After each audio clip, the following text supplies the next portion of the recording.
you're watching this video, you are having trouble with your GE dishwasher, various models, with the door latch not working, and therefore you can't turn on the dishwasher.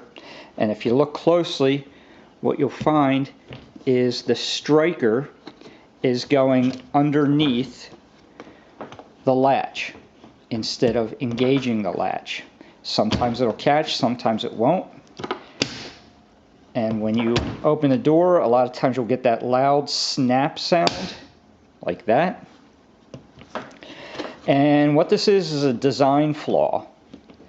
See it going under there like that? I have to pull it up a little bit because I've been toying with this with various recommendations you'll find on the internet.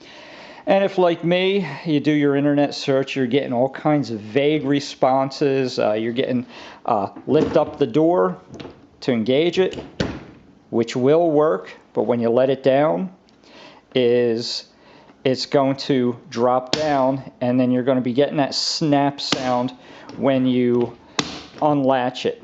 See, in this case, it will latch, but then it immediately pops underneath the switch. And let me take this switch off, and then we will talk about what's actually happening, and I will tell you about the correct fix for this. And here's the switch removed from the machine.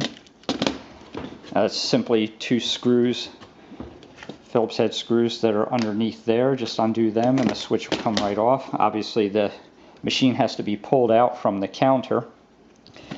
A little tab there you push back to unplug the wire. And you'll see there's metal that actually goes up inside the two metal clips there.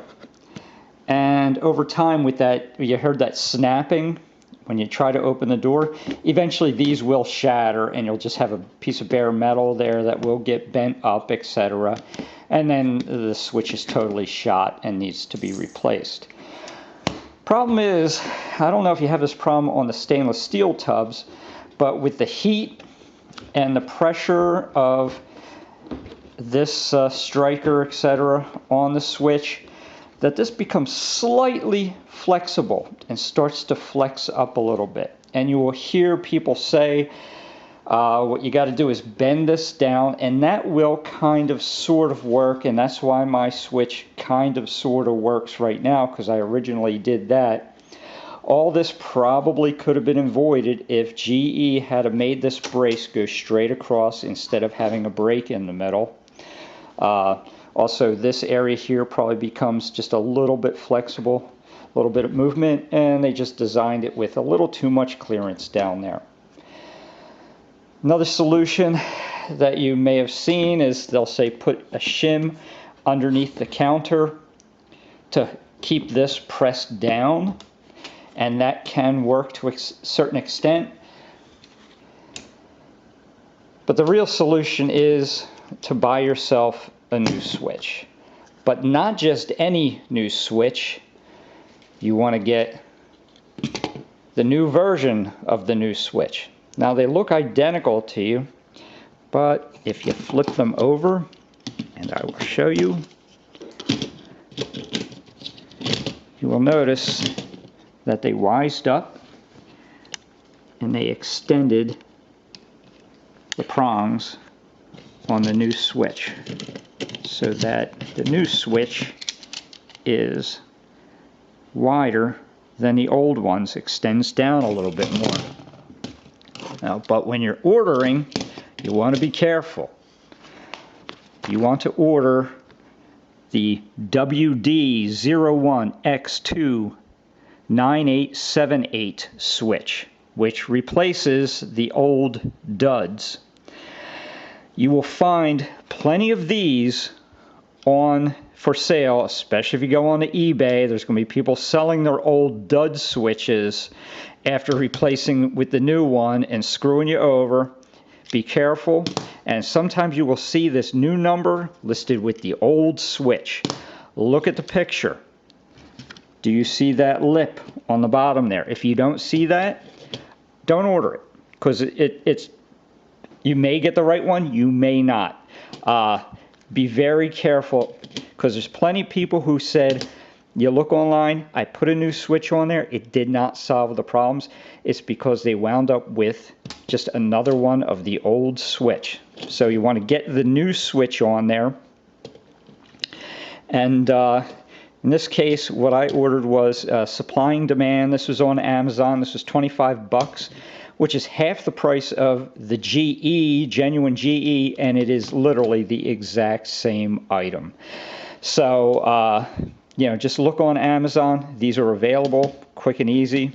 And you get free shipping with it if you spend over the $35. And one other thing I will be doing, since I have the plastic tub, which is more prone to flexing, I will be putting shims under the countertop to kind of just, not to push it down, but just to give it support so it can't go up.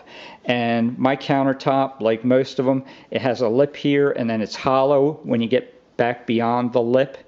I'll probably have to glue a little block of wood back there just to fill that in a bit. And then when I reinstall the dishwasher, I will slide some shims under there, just enough to give it some support. A little bit of wood glue on them, hold them in place, and that's it. My problem will be solved. All right, took me all of 5 minutes, I guess, if I just did it straight through without making this video. Anybody with a screwdriver will be able to handle this repair. You have to unhook your dishwasher from the countertop, pull it forward a little bit. It is easier if you remove the upper tray, upper thing, which is held in with 2 clips on the end here. All you have to do is pull that little tab backwards far enough so that you clear the little notch that you see right there, and pull these off, and then you'll be able to slide your rack out. You can reach these 2 screws without taking the rack out. It's just a little more cumbersome, so it's up to you. And then it's, of course, you pull that tab back to get this unplugged, pop the new one in, 2 screws to hold your dishwasher back to the counter, and you're all done. You don't have to pull the dishwasher all the way out and remove it, just enough room to give you clearance to reach this switch. And that is the correct way to repair this problem. Listen to that. No more snapping. Opens and closes smooth. No problem. This, my friends, is the correct way to fix these GE dishwashers, and you heard it from me. I made this video normally doing car repairs because I could not find the right answer. This is the right answer.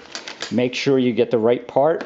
GE should be ashamed of themselves. They should send one of these updated switches to every man, woman, and child on the planet as a penalty for doing this. This is ridiculous.